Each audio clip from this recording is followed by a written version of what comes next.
రేపు జగిత్యాల సభ గురించి పూర్తి అప్డేట్ జగిత్యాల నుంచి మా ప్రతినిధి లివిల్ అందిస్తారు. లివిల్ చెప్పండి, అక్కడ సభకు సంబంధించి ఏర్పాట్లు ఎలా జరుగుతున్నాయి? మరికొన్ని గంటల్లో ప్రారంభం కానున్న జగిత్యాల ప్రజా ఆశీర్వాద సభకు సర్వం సిద్ధమైంది. రేపు సాయంత్రం 4:45 ఎర్రవల్లి నివాసం నుంచి బీఆర్ఎస్ అధినేత కేసీఆర్ జగిత్యాలకు చేరుకుంటారు.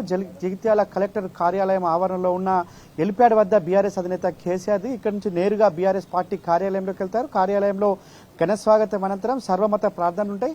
సర్వమత ప్రార్థనల అనంతరం ఉమ్మడి కరీంనగర్ జిల్లాకు సంబంధించిన ముఖ్య నాయకులతో భేటీ అవుతారు. పలు కీలక అంశాలపైన కూడా అక్కడ చర్చిస్తారని చెప్పేసి కొద్దిసేపటి క్రితమే మాజీ మంత్రి కొప్పులీశ్వర్ చెప్పారు. అనంతరం నేరుగా సభా ప్రాంగణాలు చేరుకుంటారు. వివేకానంద ఏదైతే స్పోర్ట్స్ గ్రౌండ్లో ఏర్పాటు చేసిన సభకు హాజరై సభలో యావత్ తెలంగాణ సమాజాన్ని ఉద్దేశించి బీఆర్ఎస్ అధినేత కేసీఆర్ ప్రసంగించినారు. అయితే ఇవాళ అడుగడుగునా అడ్డంకులు సృష్టించినా ఎవరు కూడా సభకు రాకుండా ఆపలేరంటూ కూడా బీఆర్ఎస్ నాయకులు చెప్తారు. ఇక్కడ చిల్లర మల్లర పనులు కాంగ్రెస్ పార్టీకి సంబంధించిన వారు చేసినప్పటికీ కూడా అన్నింటినీ ఓర్చుకొని సభకు పెద్ద ఎత్తున హాజరవుతారు. ఖచ్చితంగా బీఆర్ఎస్ అధినేత కేసీఆర్ ప్రసంగం కోసం యావత్ తెలంగాణ ఎదురు చూస్తున్న పరిస్థితి నేపథ్యంలో మనతో మాట్లాడడానికి బీఆర్ఎస్ యువ నాయకులు ఉన్నారు. ప్రధానంగా రేపు బీఆర్ఎస్ అధినేత కేసీఆర్ రాక కోసం ఎలాంటి ఉత్సాహం ఉంది, యూత్ ఏమంటున్నారు? ఇవాళ మీరు చాలా గ్రామాలు తిరిగి వచ్చారు, యువత నుంచి ఎలాంటి స్పందన వస్తుంది?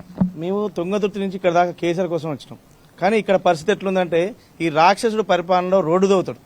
మేము ఎక్కడో 15-20 కిలోమీటర్ దూరంలో హోటల్ తీసుకుంటే అక్కడ ఖాళీ చేపిస్తాడు. ఒక్కడి మాత్రం చెప్తున్నాం, అనుమల రేవంత్ రెడ్డి నువ్వు ఎంత రాక్షసాలను పొందినా, మా మీద ఎంత దాడులు చేయించినా, మా ఫ్లెక్సీలు ఇచ్చినా రోడ్డు మీద పడినా కేసీఆర్ కలిసే స్థితిలో ఇలా జనం ఉన్నారు. ఈ రాష్ట్రం బట్టి సైకో పోవాలని దృఢ నిశ్చయంతో ఇలా ఇక్కడ రావడం జరుగుతుంది. ముఖ్యంగా రాష్ట్రంలో ఏ సమస్య లేనంటూ ఈ రాక్షసుడు చేసే అరాచకం అంతింతలేదు. ముఖ్యంగా 28 నెలల కాలంలో రాష్ట్రంలో 910 మంది రైతులు చచ్చిపోవడం జరిగింది. కానీ ఎన్ని వదిలేసి రాష్ట్ర ముఖ్యమంత్రికి ఎంతసేపు కేసీఆర్ గారిని తిట్టాలా, బీఆర్ఎస్ పార్టీని తిట్టాలా, ఇదే పెట్టుకోండి.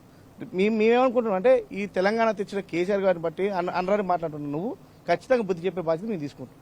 అయితే మీకు ఎప్పుడైనా ఇవాళ యూత్ ప్రధానంగా యువత అంతా కూడా అర్ధరాత్రి అపరాత్రి తేడా లేకుండా ఉద్యోగాల కోసం రోడ్డెక్కిన పరిస్థితి. ఇలాంటి తరుణంలో ఇవాళ బీఆర్ఎస్ అధినేత ఒక జంగ్ సైరన్ మోగించున్నారు.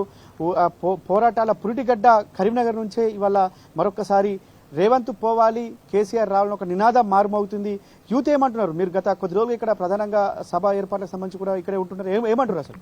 అయితే ఇవాళ ప్రధానంగా మనం అబ్జర్వ్ చేస్తే తెలంగాణ రాష్ట్రంలో కాంగ్రెస్ ప్రభుత్వం ఏర్పడడానికి తెలంగాణ రాష్ట్రంలో ఉన్నటువంటి 30 లక్షల మంది నిరుద్యోగులే.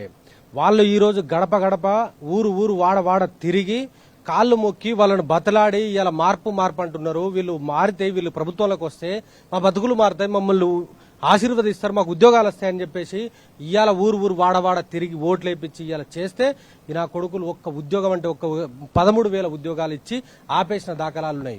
ఇవాళ మేము దాదాపుగా 24 విలేజ్లు తిరిగిన నేను 24 విలేజ్లలో ఉన్నటువంటి యువతతోటి మాట్లాడే ప్రయత్నం చేస్తే అక్కడ ఉన్న యువత ఏమంటున్నారు అంటే కేసీఆర్ గారు ఉన్నప్పుడే మంచిగుండే, కేసీఆర్ గారు ఉన్నప్పుడే 1,60,000 ఉద్యోగాలు ఇచ్చాడు మాకు. ఇవాళ రేవంత్ రెడ్డి వచ్చి మమ్మల్ని మోసం చేసి అడ్డంగా మోసం చేసి ఇవాళ 13,000 ఉద్యోగాలే ఇచ్చిండు. ఇచ్చిన ఉద్యోగాలు కూడా కేసీఆర్ గారి నేను ఇచ్చినా అని చెప్పేసి మాట్లాడుతుండు. ఈ నా కొడుక్కి మనం బుద్ధి చెప్పాల్సిన అవసరం ఉన్నదని చెప్పేసి మాట్లాడే పరిస్థితి కనబడతా ఉన్నది.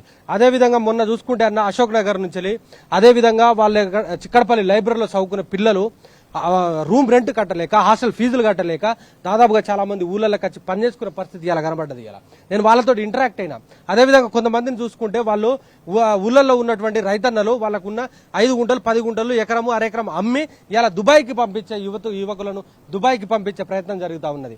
కాబట్టి మిస్టర్ రేవంత్ రెడ్డికి ఇలా బుద్ధి చెప్పడం కోసము యావత్ తెలంగాణ రాష్ట్రంలో ఉన్నటువంటి యువకులు అంతా కదిలి కేసీఆర్ గారి ఆశీర్వాదం కోసం రానున్నారు. వాళ్ళకి ఆశీర్వదించే పరిస్థితి మనకు కనబడతా ఉన్నది. ఓకే, ఇవాళ ఏదేమైనప్పటికీ ప్రజా ఆశీర్వాద సభకు ప్రజలంతా కూడా రావడానికి సిద్ధంగా ఉన్నారు. ఎన్ని అడ్డంకులు సృష్టించినా, ఎన్ని అవాంతరాలు ఎదురైనా, నడి రోడ్డు పైన మేము పడుకోనైనా ఖచ్చితంగా రేపు కేసీఆర్ సభను విజయవంతం చేస్తాం. కేసీఆర్ సభకు తండ్రులకు తరలి వస్తున్నారు. ఖచ్చితంగా ఆ పండు ముసలి నుంచి పసి పాప వరకు కూడా రేపు కేసీఆర్ ప్రసంగం ఏముంటుందని ఎదురు చూసే పరిస్థితి కనిపిస్తుంది. మొత్తానికి రేపు ప్రజా ఆశీర్వాద సభ జగిత్యాల్లో సాయంత్రం 6 గంటలకు ప్రారంభమని బీఆర్ఎస్ అధినేత సాయంత్రం అక్కడికి చేరుకొని తెలంగాణ ప్రజలను ఉద్దేశించి ప్రసంగించనున్నారు. ఓటు స్టూడియో. Okay, right.